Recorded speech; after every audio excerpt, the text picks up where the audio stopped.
silsile tədbirlər keçirilir və bu tədbirlərin hər biri yalnız və yalnız gənclərimizin asudə vaxtlarının səmərəli təşkil olunmasına xidmət edir və eyni zamanda tələbələrin müəyyən dərəcədə bilgi səviyyəsinin yüksəldilməsinə xidmət edir. Və bugünkü tədbirimizdə Psixoloji Xidmət və Tədqiqatlar Mərkəzi İctimai Birliyinin təşəbbüsü ilə keçirilir. İlk öncə icazə verin, mən gələn qonaqlarımızı salamlayım və qonaqlarımıza hörmətli rektorumuzun adından deyim ki, hoş gəlmişsiniz.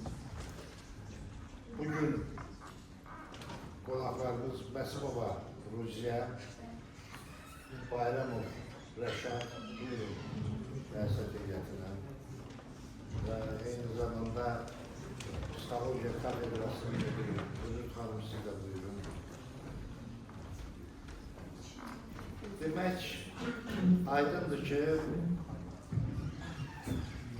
bugün reallıq ondan ibarətdir ki, istər cəmiyyətimizdə, istər yaşadığımız hər hansı bir mühitdə psixoloji təlimlər olduqca böyük əhəmiyyət kəsb edir. Və aydındır ki, psixologiya elminin özünün qarşısında duran başlıca vəzifələr var və bu vəzifələrin yerinə yetirilməsi, bu vəzifələrin reallaşması əlbəttə gənclərimizə xidmət edilir. Və bugünkü gənclik demək olar ki, bütün istiqamətlərdə qayğı ilə əhatə olunur.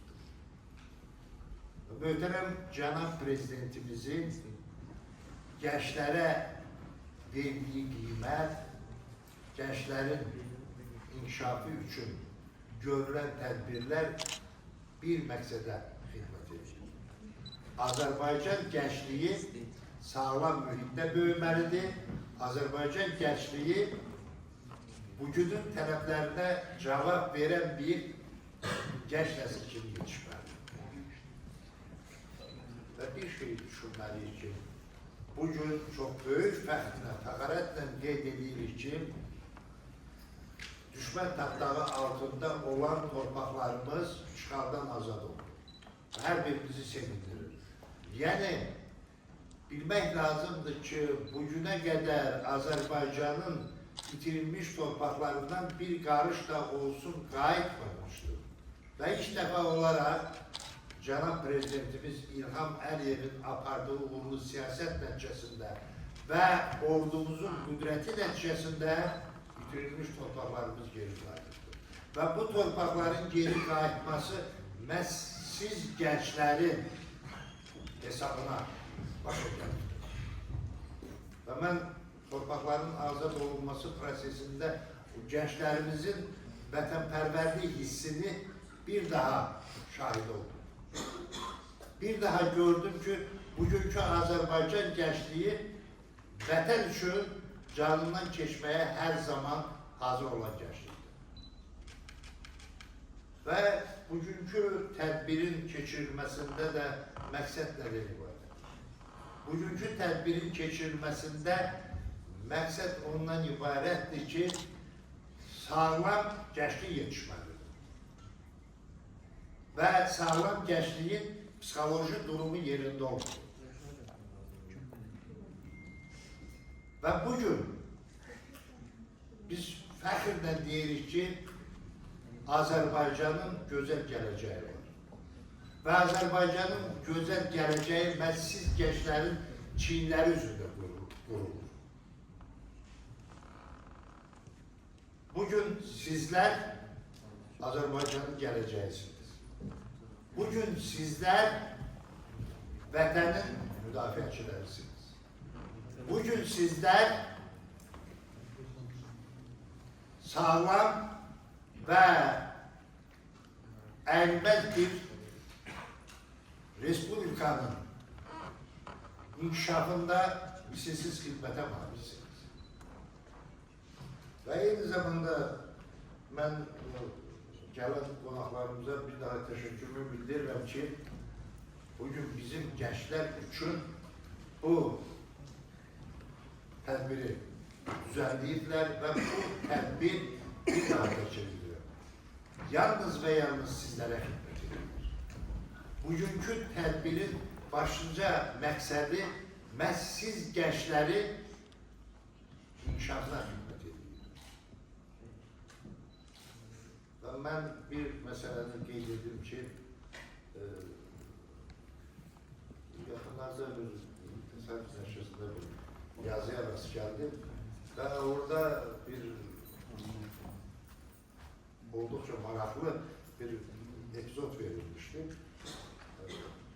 Şimdi orta məktəbdə ibtidai sinifin müəllimi tələbələrin hər birinə bir vərəqə paylayır və deyir ki, sen varlı olsan, milyoner olsan, anana ne hediye ederdin? Biri yazır ki, anama en son moda maşın alırdım.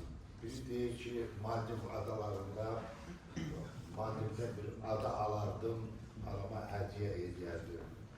Biri yazır ki, anam için təmtəlaqlı bir villa alardı. Bir nefer Zakir adında bir uşaq yazır ki, ben milyoner olsam anama gül dəstəsi alırdım. Və müəllim bu uşaqların yazdıklarının hamısını ucadan səsləndirir və Zakir'in yazısına rast gələndə uşaqlar hamısı gülüşür. Ve ertesi gün deyir, müəllim deyir ki, mən məktəbə daxil oldum foyede, bir nəfər məni qarşıladı, bir nəfərlə qarşılaşdım. Dedi ki, mən Zakir'in atasıyam, üzr istəyirəm. Zakir'in atasıyam. Deyir, dünən Zakir'e qaytarıb verdiyim vərəqə əlindədir. Deyir, bu söhbət əsnasında məlum oldu ki, bu Zakir'in anası faciəli şəkildə rəhmətə gedir. Və hər cümə günü atası bunu götürür, bir dəstə gül alır və bu anasının qəbrini ziyarət edir. Buna görə də bu uşaq yazır ki, mən anama yalnız və yalnız gül dəstəsi alardım. Yani bilsiz nətərdir. Bu bir daha onu göstərir ki, müəllim öyle etiraf edir ki, mən indi bildim ki, tək diplomla müəllim olmaq olmur. Müəllim olmaq üçün verim Logos Psixoloji Nitq Mərkəzinin uşaq və yeniyetmə psixologu. Belə də. Buyurun.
şəbəkələri artıq həyatımızın bir qisminə çevrilmişik və asılı hala gəlmişik.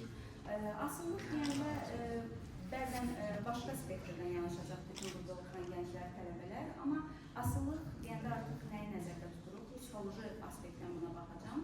Niyə biz asılı oluruq sosial şəbəkələrdən? Sosial şəbəkə istifadəçiləri yəqin ki, aranızda çoxdur və bilmək istəyirəm ki, gününüzün təxminən nə qədər istərsiniz sosial şəbəkədə keçirirsiniz? 4 saat. 4 saat. Yəni 4 saat limitində ən cesaretli olaraq yəqin edilir. Ən çox nələrdən istifadə edirsiniz? Instagram, TikTok. Instagram.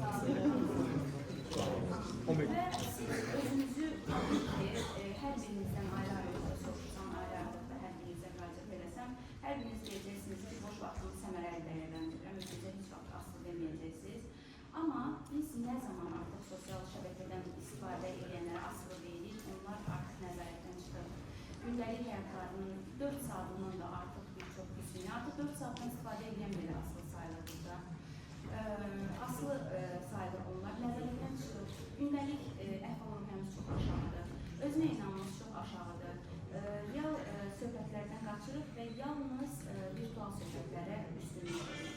Niyə biz bunu edirik? Niyə virtual söhbətləri daha çox sevirik? Sizin fikrinizi almaq istəyirəm. Bu barədə fikriniz mənim üçün çox önəmlidir. Niyə o qədər real söhbətlərdən bəli? Ünsiyyət qurmaq daha asan olur. Səbəb nədir buna? Ünsiyyəti virtualda daha gözəl görünür, özünüzə daha baxımlı, daha rahat özünüzü görünür. Əslində biz virtual söhbət zamanı insanlar göz təması olur, qarşı-qarşıya gəlir. Bəzi insanlar belə olur ki, necə deyim, hal-hazırda sizə ünsiyyət qururam, sizə rahatlıqla göz təması edə bilirəm. Bu, necə deyim, mənim aktivitemlə bağlı, mən aktivəm, bu şəkildə danışa bilirəm. Amma bəzi insanlar var ki, çox çəkinzən olur, utanca olurlar, bu şəkildə davam edə bilmirlər. Ona görə bu zaman insanlar daha çox onlayn şəkildə danışığa üstünlük verirlər. Çünki o zaman biz demək olar ki, kamera arxasında, telefon arxasında gizlənmiş oluruq. Yalnız bizim sözlərimiz olanıyır. Özümüz bir o qədər üstünlük təşkil edirəm. Çünki özünüzə inanmamız çox aşağıdır. Özümüzə inanmamız çox aşağıdır. Üzvə gəlməkdən bir cür desək qorxudur. Bir psixolog olaraq məndən soruşsanız ki, bunu sosial şəbəkələrə niyə bu qədər bağlanmışıq? Çünki biz gənclər olaraq, burada böyüklərimiz də var, mənəvi təsirlər bəlkə biz müqayisə olunaraq böyüdülmüş uşaqlar. Bizim analarımız, babalarımız çox müqayisə edirlər və hal-hazırda bu müqayisə bizim həyatımızın bərbad bir hissəsinə çevrilir. Niyə? Çünki qızlar, oğlanlar, cavanlar daha yaxşı bilər. Sosial şəbəkələrin blogerləri və onların möhtəşəm həyat tərzləri. Sevirik, baxırıq, izləyirik, müqayisə edirik, düzdür. Onun çiçəyi məndən daha böyükdür, onun yaşayacaq böyük çiçəklərdir. Və bu müqayisə bizim həyatımızda stresi səbəb olur. Düzdür, fikir vermişsiniz ki, ətrafımızda nə qədər gülə bilməyən insanlar mövcuddur. Hal-hazırda biz birbirimizi gülə bilmirik. Yolda keçəndə, cəmiyyətdə, oturanda insan olaraq gülməyi unutmuşuq, bir-birimizə xoş bir SMS göndərməyi, mesaj göndərməyi unutmuşuq. Çox agresiv bir yolda başlarımızı çatıb gedərik, bir-birimizə yoğurtcasına davranarıq və siz bilirsiniz, bunlar nə qədər bizim həyatımızda mənfi tərəfləri var. Hamısı sosial şəbəkələrin, bir-birimizə qarşı olan agresiyanın, bir-birimizə qarşı olan müqayisənin fəsadlarıdır ki, bugünkü biz bu qədər cəmiyyət olaraq agresiv bir uşaqlara çevrilmişik. Heç istəmərsinizmi, qapıdan girəndə gülərinizlə qarşılaşasınız. İstənilən bir məkana girdiniz, sinifə girdiniz, dostlarınız sizi gülərinizlə qarşılasın və yaxud da müəllim heyəti sizi gülərinizlə qarşılasın. Təbii ki, ən böyük tələbimiz məncə budur ki, bir güləriz sınma verək, amma bunun təəssüflər olsun ki, görə bilmirik və bunun altında yatan ən böyük səbəblərdən biri də bugünkü bizim müqayisə üstündə olan stresimizdir və bu stresi yaradan səbəblərdən biri də bizim bu qədər telefona, rəngli ekrana çox bağlı olmağımızdır. Bir uşaq psixoloq olaraq sizə qısa bir məlumat verim ki, ümumiyyətlə bir 6 yaşa qədər uşaqlarda telefon asılılığı başqa bir məsələlərlə dəyərləndirilir, amma artıq yeniyetməlik, gənclik dövrünə artıq telefon asılılığı qabağımıza belə bir problem gəlirsə, biz onu artıq bir neçə psixoloji səbəblə əlaqələndiririk. Bunlar özünə inanmanın aşağı olması, uşaqlarda özünü tənqid bacarıqlarının çox zəif olması, sosial ünsiyyət bacarıqlarının çox zəif olması və bu səbəbdən dolayı da biz özümüzü qapatırıq ancaq telefona, ancaq televizora, ancaq bir-birimizdən virtual aləmdə ünsiyyət keçməyə çalışırıq və təbii ki, də bizim həyatımızın bir dönəmini dərk eləmiş duruma gətirib çıxar, amma biz bunun fərqində deyilik. Təbii ki, çox sevirik, bağlı smartfonlar işlətmək istəyirik, daha çox bir-birimizlə telefonla əlaqə saxlayıb, telefonla bir-birimizə münasibətlər qurmaq istəyirik. Heç elə olmur ki, məsəl üçün, qrupda boş səmərəli vaxtlarınızda bir yerdə oturub sosial kontaktda keçəsiniz. Hər hansı bir oyun oynayasınız. Sinifdə boş vaxtlarınızı, dərs arası boş vaxtlarınızı necə keçirirsiniz?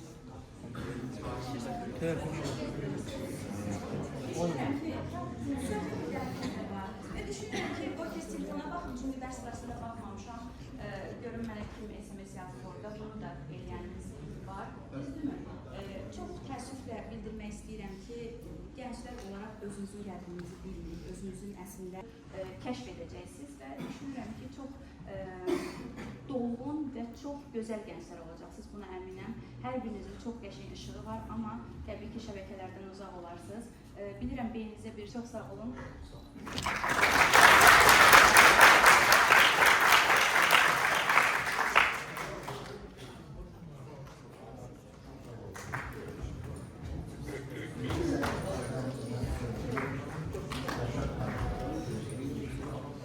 Gençlerin sosyal ictimai faaliyetinin artırılması.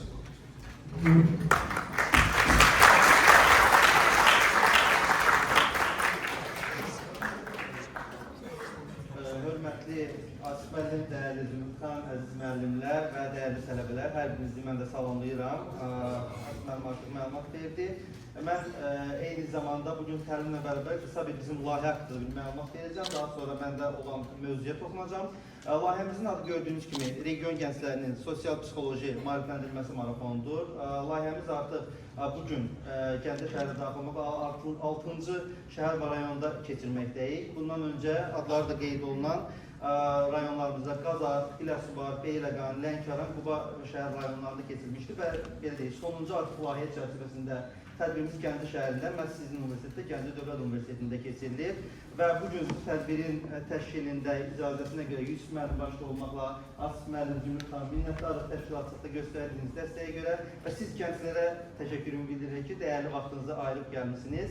Qeyd etməliyəm ki, doğrudan da mövzu əslində tam bugün bu tədbirimizə uyğun bir mövzu çalışdığını təyin edib ki, bunu digər rayonlarda da ki, universitetdə belə deyək, tələbə həmkarlarınızla biz bu mövzuları müzakirə etmişik.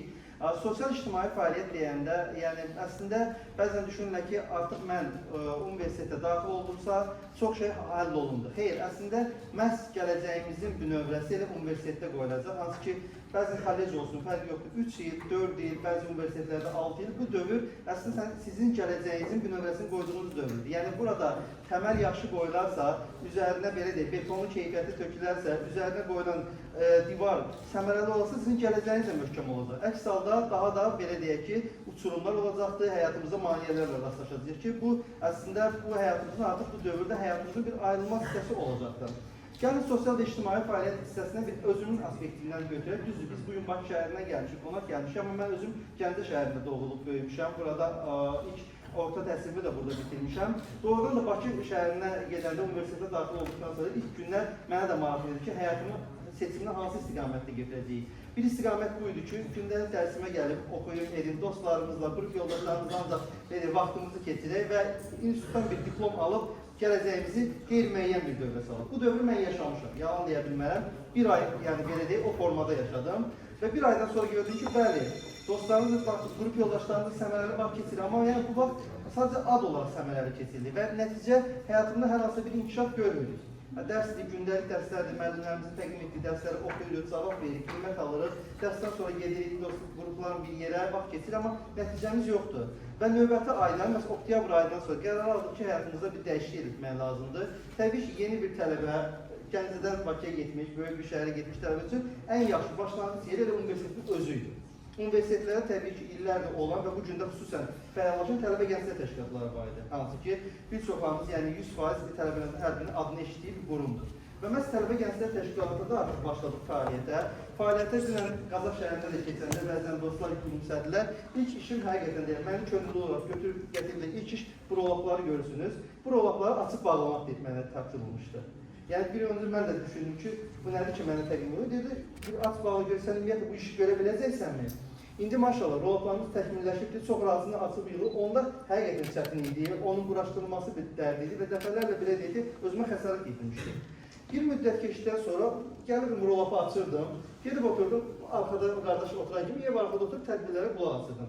təlbizlər gəlirdi, xarici qonaqlar gəlirdi. Hərəsindən biraz məlumatlar toplayırdıq və bir ay sonra artıq o işdən mənə keçirdilər, belə deyək, könüllülərlə işə, tələbələrlə işə. Və daha bir ay sonra artıq diplomat klub var idi, kluba artıq sədr olmuşdum. Nədən? Artıq özümə inam yaranmışdı. Çıxıb auditoriya qarşısına çıxış edə bilirdik. Nədən idi? Hər ədən bu olduğum tədbirlərdə biraz məlumat toplaya gəlib artıq özümdə bir baza formalaşdırmışdım. Və belə deyək, bakalavr təhsilini artıq bitirən müddətdə bir tarixi bir hadisə ilə biz həyata keçirə bildik ki, bildiyimiz kimi daha çox belə deyək, rəsmi qurumlar olsun, dövlət qurumlar olsun, səfirliklərə bir qayda daha çox müəssisədən müəssisəyə rəsmi müraciət əsasında formalaşır. Amma biz artıq belə deyək, o qədər layihələr həyata keçirdik və artıq özümüzü tanıtmışdıq ki, 2017-ci ilin əvvəllərində biz müxtəlif səfirlikləri tələbə adından onları səfirləri dəvət etməyə başlayırdıq. Yəni artıq belə deyək, biz universitetdən kənara çıxmışdıq. Müxtəlif tədbirləri artıq özümüz kənardan tədbirlər tapırdıq. Tədbirlərə gedirdik və təsəvvürünüzə gətirin ki, bir gün bir aprel tarixində zəng gəlirdi ki, Amerikan səfiri sizin yazdığınız dəvət məktubunu qəbul edildi və səfir sizin universitetə gələcəkdi. Yəni heç bir peçat imza yox, sadəcə iki tələbənin imzaladığı bir məktubu dəyərləndirmişdilər. Daha sonra Türkiyə səfirliyi, Britaniya səfirliyi artıq belə deyil, özümüzə də xoş gəldi və bunu bir layihəyə çevirdik. Tələbədən səfirə gedən yol layihəsi çevirdik və təsəvvürünüzə gətirin ki, elə bir həddə çatdıq ki, 2017-ci ildə BMT-nin Bakıda Qlobal Sivilizasiya forumu keçirilir. Cənab Prezident orada, birinci vitse-prezident Mehriban xanım orada və birdən zəng gəldi İndoneziya səfirliyə ki, biz də o layihədə iştirak etməliyik. Artıq biz məktubu yazmırdıq, bizə özləri müraciət edirdilər ki, biz də bu layihədə iştirak etməliyik. Yəni təsəvvürünüzə gətirin, haradan başlanan bir marafon hansı mərhələyə çatmışdı. Təbii ki, bu 17-ci ildə bakalavr pilləsini bitirdikdən sonra bir magistr ixtisasından bəlli bir dövr keçib və bugün artıq mən qısa özümün digər fəaliyyətlərimlə bağlı məlumat vermək istəyirəm ki, bu layihə rəhbəri olmaqla, o sizin qarşınızda olan kitabçaların müəllifliyi ilə yanaşı, mən özüm həmçinin media sahəsində fəaliyyət göstərirəm. Özəl müəssisələrin birində şöbə müdürü kimi fəaliyyət göstərirəm və eyni zamanda İctimai Asıl İnformasiya portalının rəhbəriyəm. Yəni, çox sevindirici aldım, biraz tədbirdən öncə müzakirə edəndə, yəni adını bəlli bir yerlərə çatdırmışız, 30-ya çatdırmışlar, yəni biz bu fəaliyyətimizdə uğurlu olmuşdur. Yəni, nəyə gətirmək istəyirəm? Burada özümü tərifləmək məqsədə deyil. Yəni, hamısının başlanğıcına hara gəldik? Tələbəçilik dövrünə gəldik. O tələbəçilik dövründə də, yəni bu tədbirlərə gelirdik, bəli iştirak edirdik, nələr edirdik, amma təhsilimizdə heç vaxt aksatmamalıydı. Yəni, biz yaxşı təşkilatçı ola bilərdik, layihələrdə iştirak edə bilir, amma biliyimiz öz yerində olmalıydı. Ona görə də biz bir qayda olaraq tələbələrə ümumiyyətlə görüşlərimizdə hər zaman bir tövsiyəmiz olur. Çünki yəqin ki, bir çoxunu bitirdikdən sonra, yəni hətta hamımız nəyə görə universitetə daxil olmuşuq, diplomumuzu aldıqdan sonra bəlli bir iş şəraiti duraq, iş yerinə gəlib olaq və özümüzə, ailəmizə maddiyyat qazanırıq. Doğrudurmu? Və çox təəssüflər olsun ki, bizim də vaxtıyla üzləşdiyimiz, dostlarımızın da üzləşdiyi, qrup yoldaşlarımızın üzləşdiyi və indi də üzləşdiyi bir məqamlardan biri var. İşə qəbul mərhələsi. Ətrafımızda yəqin ki, yaxınlarınızda da hər zaman bir şey deyil. Yeni məzun olmuş tələbələr olur ki, gedirlər işə müsahibəyə və müsahibədən imtina cavab alır, yəni yox cavab alırlar və ən çox onlara nə deyilir orada insan resursları şöbəsindən? Sizin təcrübəniz yoxdur. Və doğrudan da əslində doğrudur, onlar da özlərini yıxandır. Bəli, bu təcrübə var, bu təcrübə harada qalır, bu adam tələbə edişdir, amma onların təcrübə dediyi artıq. Məhz fəaliyyətinizdir. Görək, bu universitet həyatında 4 illərdə nələr edir?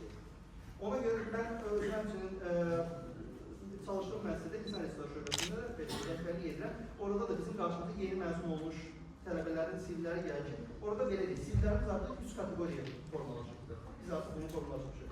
Birinci tip CV-lərdə bir qayda var. Bəli, bu insan 4 il ərzində öz ixtisasına bağlı yetərincə məlumatları var, edildi, amma sadəcə müəllimin belə deyil, verdiyi çərçivədən kənara çıxmayıbdır.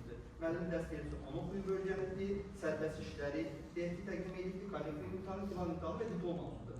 Özünün inkişafına bağlı hər hansı bir şey yoxdur. Yəni, deyil, sırf nəzəriyyət formalaşıb əsaslanan bir biliyə sahibdir. Və ona görə də onların CV-ləri də bir qayda olaraq şəxsi məlumatlardan ibarət olur, ad, soyad, ata adı, əlaqə nömrəsi, doğulduğu yer və ikinci sadəcə təhsillə bağlı. Orada da maksimum qeyd olunur ki, orta məktəbdə filan illərdə oxuyub bitirir və bakalavr təhsili filan yerdə oxuyub bitirir. CV bir yarım səhvinin ibarət deyil və onun əsas belə deyil, insan resurslarında çalışan şəxslərin ən maraqlandığı və müəssisə rəhbərlərin ən xoşladığı şey görək bu, əlavə vaxtı nə ilə dəyərləndirir. Yəqin ki, CV-lərdə görmüsünüz, üçüncü tərəf olur ki, iştirak etdiyi təlim, konferans, seminar və s. və bacarıqlar. Dil bacarıqları ola bilər burada və kompüter bacarıqları belə deyil, standart CV şablonu olması. Və çox təəssüflər olsun ki, birinci qrup tələbə bəli, bilikli idi. Amma onun digər fəaliyyətləri olmaq üçün biz sivili belə deyil, hələ ki kənar edirik. Biz alternatif, daha yaxşı axtarırıq. Çünki biz bunu işə qəbul edəcəyik, biz buna bir müəvazı edəcəyik, qazanacaq. İkinci qrup tələbələr də gəlir. Bəli, onlar da birinci qrup kimi universitetdə qruplar, diplom alıblar, amma birinci qrupdan fərqli olur, sadəcə belə deyil. Bütün universitetlərdə, kolleclərdə təhsil məsələləri sadəcə dərs xəttindən, diplom xəttindən gəlib gəlirlər. Yəni tam səmimiyyətli deyil ki, dərsi bir də keçir, imtahanlardan bir də keçir, yəni daha çox Y, D belə kateqoriyasından qiymətlərlə keçilir və bir də diplom alır. Və təbii ki, onların da fəaliyyəti eyni qaydada olur.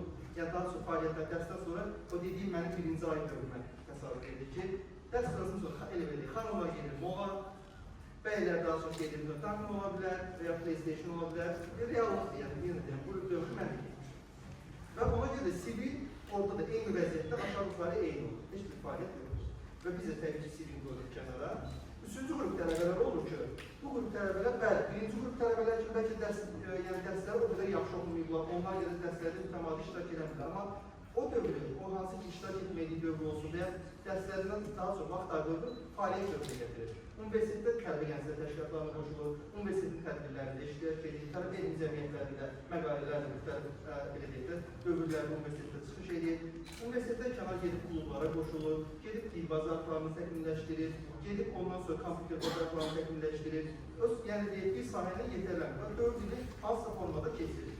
Və nəhayətinin nəticəsində onun sivsi gəlində bizə artıq yarım səhifə deyil, bəzən 2 səhifə yarım. Elə, yəni tam səmdə yeni məzun olmuş gənclərimiz var ki, bir səhifədən çox sadəcə onun iştirak etdiyi təlim konferans seminarlar olur. Online olsun, offline olsun. Yəni pandemiya əslində bizə çox şey belə deyək də, dəyişikliklər yeni edilsə, online təhsili belə deyək. Bizə beynimizə formalaşdır. İstər dərs vaxtı, istərsə də qeyri-formal təhsil vasitəsilə. Təlimlər, seminarlar var. Və nəticədə təbii ki, bəlkə biz yox, elə siz də olsanız, o sivlərin içində yəqin ki, üçüncü tip sivyə daha çox isti yanaşarsınız. Doğrudur mu? Yəqin ki, bu olacaq. Və belə deyək ki, o vaxtda necə gəldi? O adam sadəcə vaxtını təhsilinə də ayırdı, sosial, ictimai fəaliyyətinə də ayırdı və uğur kazandı. İcazənizlə bir hekayəni özümüzün, yəni müəssisələrimizdən birində olanlardan birindəyik ki, bizim 2019-2020 il olan bir könüllülərimiz var idi, 2 gənc könüllü, bizim psixoloji xidmət və təqdimatlar mərkəzinin könüllü proqramına qoşulmuşlar. Layihələrimizdə şirkət kollec tələbələri idi, yəni belə deyik, 2 kollec tələbəsi. Onlar gəldilər daha sonra, bizdə fəaliyyət göstərdilər, bəlkə də yəni 50-dən 100-dən çox tədbirlərimizdə həm iştirak edirdik, həm də təşkilatsız edirdik. Daha sonra onlar getdilər su bakalavr, yəni şəraitindən, çox güzel bir şərait belediyyədə dövlətimiz. Onlar istifadə edib getdilər Pedaqoji Universitetdə təhsil aldılar və ixtisaslarını belediyyədə formalaşdırıb o istiqamətdə və gəldilər daha sonra bizim məsələlərdə könüllükdən sonra artıq işləmə aldı müraciət edir. Təbii ki, öz yetirməmizdir, bunun biliyini də bilirik, bacarığını da bilirik və nəticədə nə oldu? Onlar daha da təkmilləşdilər. Və bu ilin avqust ayının birində həmin 2 gənc və bir bəyli, bir xanımcı ailət günü oldular, yəni 2 il öncə və həmin bəyliklər bizdə işdən gəldi rəhbərliyə bildirdilər, halallıq aldılar və özləri getdilər, özlərinin psixoloji mərkəzini açdılar. Baxdılar ki, yaşadıkları ərazi Bakıda Mehtəbad ərazisidir, orada psixoloji mərkəz yoxdur. Yəni gəldilər, işdən ərizələrini, öz istəklərini yazdılar və getdilər özlərinin psixoloji mərkəzini. Hardan başladı? Tələbəsilik dövründə başladı ictimai fəaliyyətlər. Biraz qənaətçi oldular. Elə deyirlər, biz həmişə onlarla oturub duranı deyirlər, mənim, biz 1 il 16 aycan axırıncı modelini almadıq, amma o pulu kənara qoyduq. Yatırım eləcək gələcəyini. Bugün inşallah bəlli bir müddətdən sonra çox qazansalar olacaq.